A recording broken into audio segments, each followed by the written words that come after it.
Sparrow's iconic look from Devdas.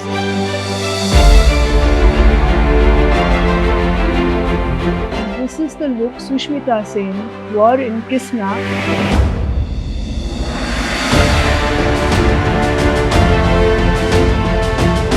I want to know from you, what can I rate out of these?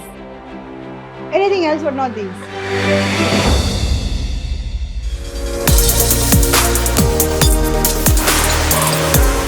Welcome to the newest episode of HF Rates, everybody. I am standing next to the Neeta Lula and the three most iconic outfits that Hindi cinema has ever seen. These are all real, by the way. Ma'am, please take us through these legendary pieces.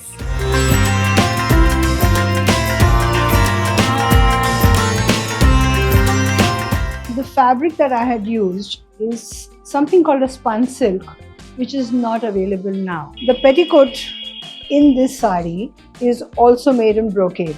Oh my god. So Yes. we've never seen the inner skin of a piece. So this is made in Jamewar brocade, embroidered just in case Aishwarya is running or some activity and the sari goes up. The sari is about 10 meters long, but it's fully pre-pleated so she could wear it within 3 seconds or 4 seconds. All of 1 minute was what it took actually. The embroidery that you see is all in Zardozi Dabka. There is unkam, Okay. un and resham, pearls which are ivory based, they're not pure white, Okay. to create a very vintage look. So one thing about my clothes is that the design ethos, if you see these and you look at the Edwardian era, you'll see a lot of a blend of Edwardian era in the kind of motifs I use, blouses and cuts that I use. So I used to have a blast with my clothes, especially on this film, creating styles or saris which were 10 meters, 12 meters, 15 meters was something that I really enjoyed. I think when it came on screen, I was like, did I really do this? This is wonderful. Will I be able to recreate, or is my career ended with this? Oh my god. But while you were making these, did you ever think they would, maybe 20 years down the line, they would be such a big hit? Like, people still remember these saris. I must say one thing, thanks to Sanjay Bansali and his vision for magnanimity. We saw all the Devdas in the past and he was like, I don't want anything of those kind of styles. Oh my god. So you will just go with the flow of what you want to do and your magnanimity.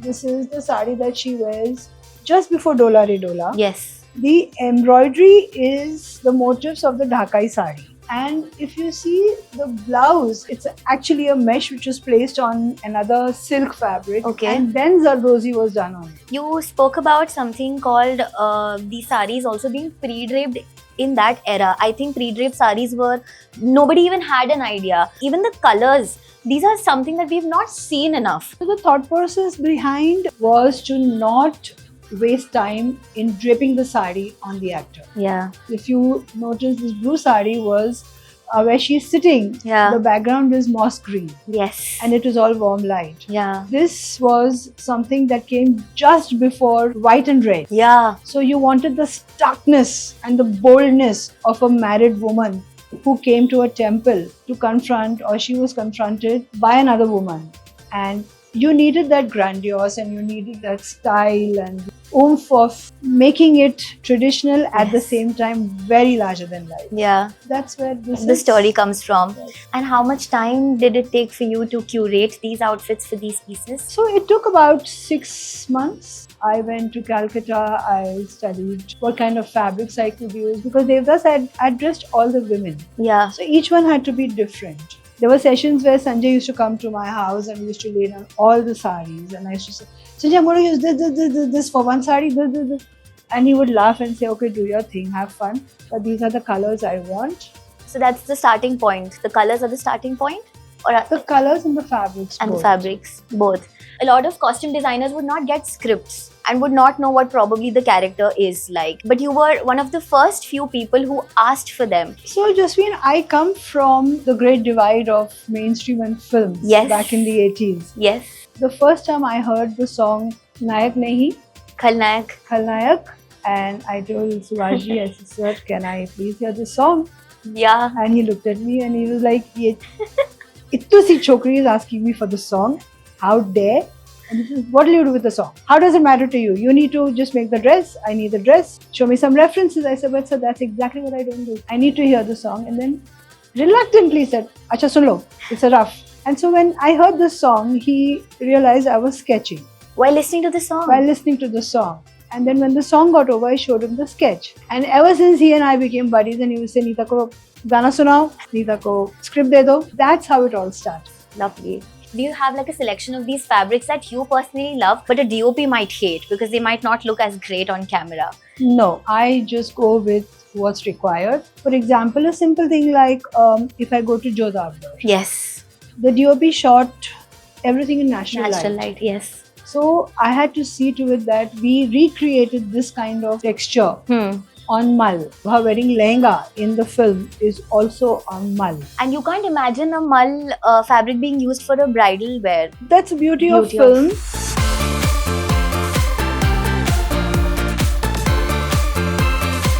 Talking about bridal wear, I also remember you said somewhere that Aishwarya ma'am actually discussed her own wedding sari, the Kanjivaram sari, with you while she was a bride on Jodhabgar. On Jodhabgar.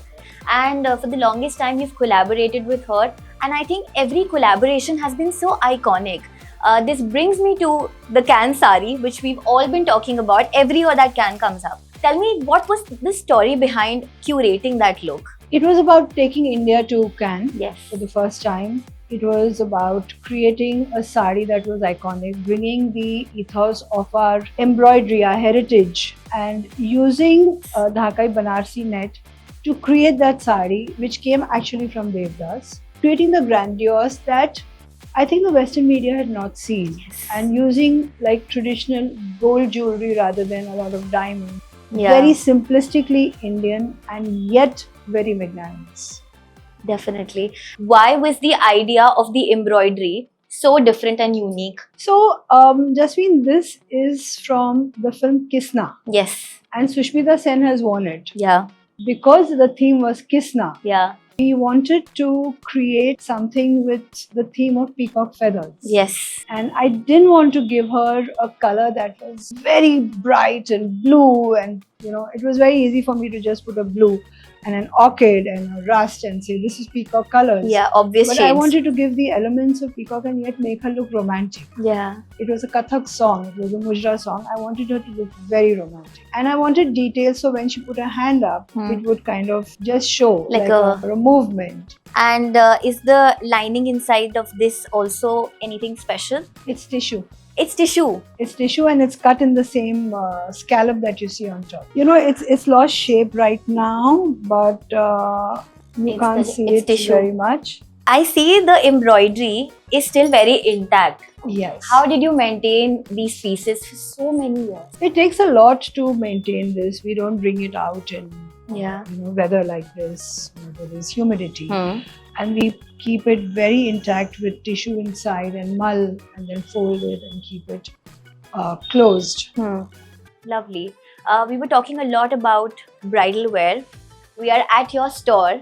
So I don't want to miss the opportunity of looking at every piece that you have. So let's segue into that. Sure.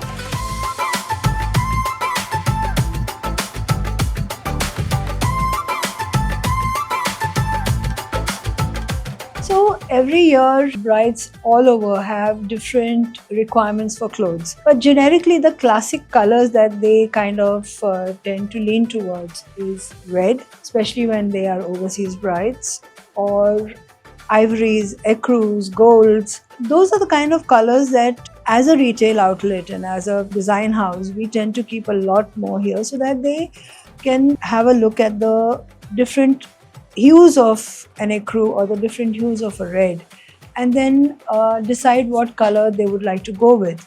And we could suggest to them, which color will look really nice on them. What are the trends that brides can look out for in this year and the coming? The looks are going to be a lot into ecru and reds. We are transcending a little into pinks as well. pink is going to be the essence of the color coming post December up until summer, and also the fact that brides want to create different kind of blouses, different kind of and lesser girth on the skirt in terms of the body structure. So they want a little more form fitted on top, and then going into a whole ghera of sorts, Yeah. which looks very stunning. What are the two of your most special and favorite pieces out of the entire collection? So this is something I really resonate with on gold. All the dabka work, the pearl inlay in between, the knot work which is in pale pink and pale green. So the vintage impact of this with chinar motifs and booties all mixed together is something that I really resonate with when it comes to the design of a bridal lehenga. This can be dressed up, dressed down. You know, if a bride wants to just wear a basic gold dupatta, you can do that. You can team up two dupattas, a gold and a pink or a gold and a green as well, and create a bigger impact, a more larger than life impact with this. So this is one that is on the traditional Indian zone for me. Yeah. And another which is more Indo-Western. We have GPO lace with a lot of embroidery on it. The motifs are Indian. You can see the caries, A lot the of pearls paisleys, also. but it's all done in beads and pearls. This for me is a fusion of sorts, and I love the effect of nude underlayers to lace, which looks very stunning. And once worn, it's got a very different impact. And what's beautiful is you can wear it with diamond jewelry, Western jewelry, and you can dress it up with uncut diamonds as well. So there is a Indo-Western fusion appeal to this as well. Thank you so much, ma'am, for letting us invade your beautiful store. There is this little surprise for you, so Okay. let's get on with it. We shall style you.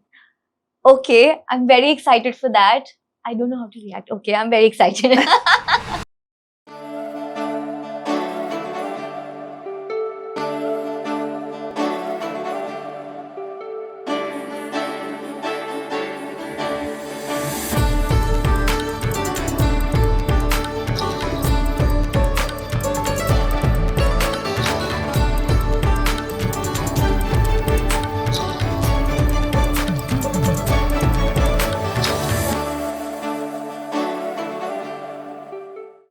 Thank you so much, ma'am, for letting us in and invade your entire store today and for giving us such beautiful stories, those iconic costumes.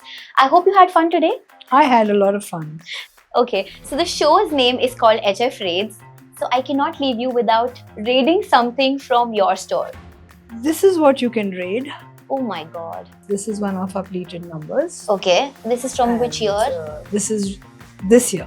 Oh, this is a recent Yes, one. This is a recent one. Great. Thank you so much, ma'am. I think whoever is going to get this Nita Lula exclusive piece is going to be the luckiest. Till then, can we say goodbye to the camera right there? Bye-bye. Bye-bye. Until next time. Yes.